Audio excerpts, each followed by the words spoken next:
Ya, alhamdulillahirabbil alamin, kita kembali lagi di Khazanah Islam Metro TV bersama dengan Imam Besar Masjid Istiqlal Profesor Dr. Nazaruddin Umar.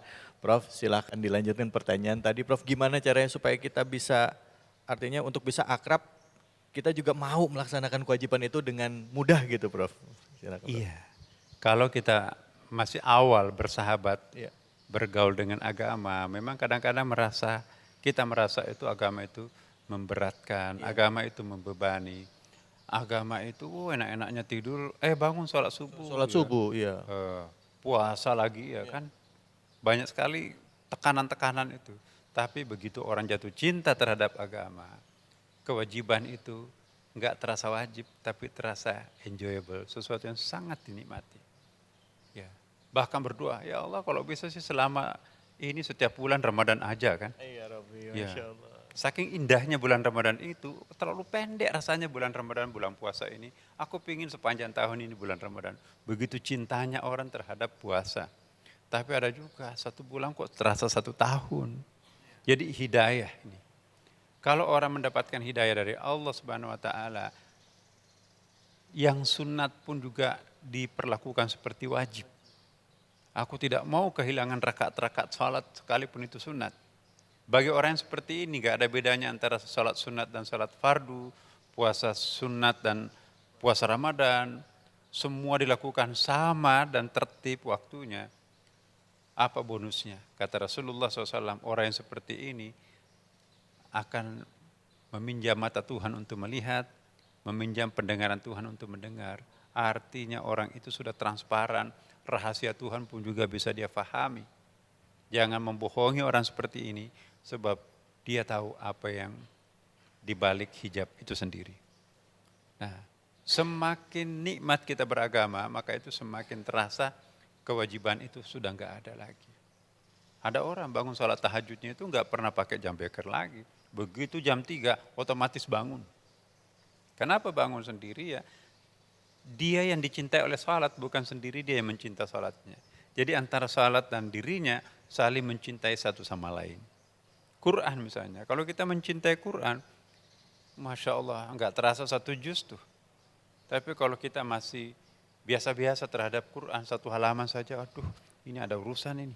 Apalagi kalau ada handphone yang bunyi kan, berat sekali untuk menuntaskan 1 halaman tuh kan. Coba kalau bulan Ramadan, nggak percaya tuh saya bisa khatam ya, padahal ini baru hari ke-10 nih. Di luar Ramadan, boro-boro sebulan nggak pernah buka Al-Quran ya kan. Nah, jadi tak kenal maka tak sayang. Begitu kita kenal agama, oh indahnya agama ini. Sholat tahajud, sementara orang sedang ngorok di pembaringannya masing-masing, hanyut dengan mimpinya. Kita pun juga hanyut dengan Tuhan kita di atas sajadah tengah malam itu. Ya, kita merasakan sebuah kebahagiaan yang sangat luar biasa. Kenapa? Karena kita akrab dengan Tuhan kita pada waktu itu. Kapan kita jatuh cinta sangat mendalam terhadap agama, maka seluruh ajaran agama itu akan terasa sangat mudah untuk kita amalkan. Terima kasih banyak, Prof. Silakan rekan-rekan, ada yang mau bertanya? Oh, oke, silakan. Assalamualaikum warahmatullahi wabarakatuh. Waalaikumsalam warahmatullahi wabarakatuh. Perkenalkan nama saya Aji Hartono. Prof, saya ingin bertanya, gimana ya kalau misalkan saya itu misalkan ingin berubah karena agama. Nah misalkan lingkungan itu kan kadang suka berpikirnya kita itu kadang suka beda kalau mau lebih mendekatkan diri ke agama gitu. Terus gimana caranya saya menyikapi itu? Oh, oke, baik.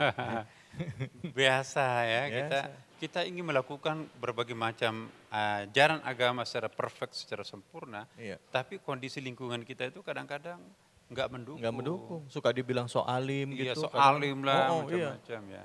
Iya, Bu, Apa ya? yang harus kita lakukan? Memang kita jangan soalim juga. Harus memang benar-benar menjadi apa adanya ya kan. Iya. Nah jadi itu poin yang sangat penting. Nah kalau menyikapi seperti itu ya kadang-kadang kita juga harus menganut falsafah nenek moyang kita, anjing menggonggong kafilah berlalu. Iya, cuek lama kelamaan. Aku juga pingin dah ikut. Iya. Yang ganteng-ganteng aja gitu ikut agama, masa saya enggak. Begitu dia mencicipi nikmatnya beragama, oh lama-kelamaan semua anak buahnya itu ikut semuanya ya kan, dapat pahala kan. Kan mengajak orang untuk berlomba-lomba dalam melakukan ajaran agama itu kan pasti pahalanya banyak ya kan. Nah tapi poin yang sangat penting pertanyaan Adinda tadi ya, bahwa sikap mental kita itu memang harus siap untuk menjadi orang yang saleh. Tidak gampang menjadi orang saleh di tengah masyarakat milenial seperti sekarang ini kan. Harus melawan gengsi, harus melawan apa kata orang. Tapi bagi kita insya Allah, kalau kita sudah hakul yakin, mantap dalam beragama, apapun kata orang, yang penting Allah niatku, enggak ada niat selain Allah. Insya Allah kalau kita niatnya lillahi ta'ala, maka Allah pun juga akan memberikan pertolongan untuk kita. Yang lain itu akan respect terhadap kita. Percayalah. Ya, baik gitu. Ya. Ini Terima kasih Prof ya, baik, masukannya. Alhamdulillah, terima kasih banyak. Prof, kalau kita lihat tentang orang yang apa misalnya kayak untuk berproses mendekatkan diri atau bersahabat dengan agama, Prof. Kadang-kala ada ujiannya tersendiri, Prof. Tadi aslinya merasa diri paling benar dibanding yang lain gitu, Prof. Nah ini gimana nih, suka muncul loh, Prof, kayak gitu, Prof. Jadi pas lagi mencoba mendekat ngerasa, wah jadi yang lain salah ya, saya yang benar. Jadi ngerasa, Betul. akhirnya Jadi gitu, gimana ngontrol tantangan dirinya, itu selalu Prof? ada. Dimanapun sebuah kebenaran, kebaikan, sesuatu yang idealis, itu pasti ada tantangannya Iya. kan. Iblis itu paling tidak suka kalau orang itu mau naik ke langit itu kan. Dianya itu mau menceburkan orang ke neraka, Iya. cari partner gitu kan. Iya, jadi temen. Jadi semakin orang mau berubah ke jalan kebenaran, pasti itu biasanya itu ada cobaannya yang amat berat. Iya. Dulu ketika saya menjadi orang biasa-biasa, enggak ada tantangan. Iya. Tapi ketika saya tobat, ketika saya berubah, ketika saya merubah pandangan hidup saya, kok bertubi-tubi cobaan. Itu surat cinta Allah, itu pencuci dosa masa lampau yang pernah kita lakukan. Jangan anggap itu sebagai sebuah halangan, tantangan. Anggaplah itu caranya Tuhan membersihkan masa lampau kita yang mungkin kelam, yang mungkin gelap. Go ahead, jalan terus. Insya Allah di depan ada penurunan, diawali dengan pendakian.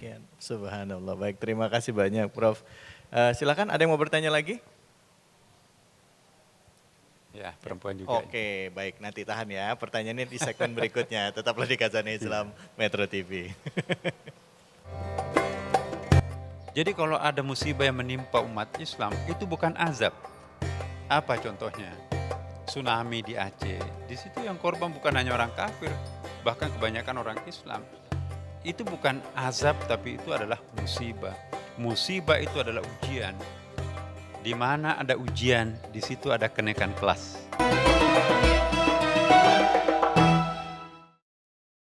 Jelajahi cara baru mendapatkan informasi. Download Metro TV Extend sekarang.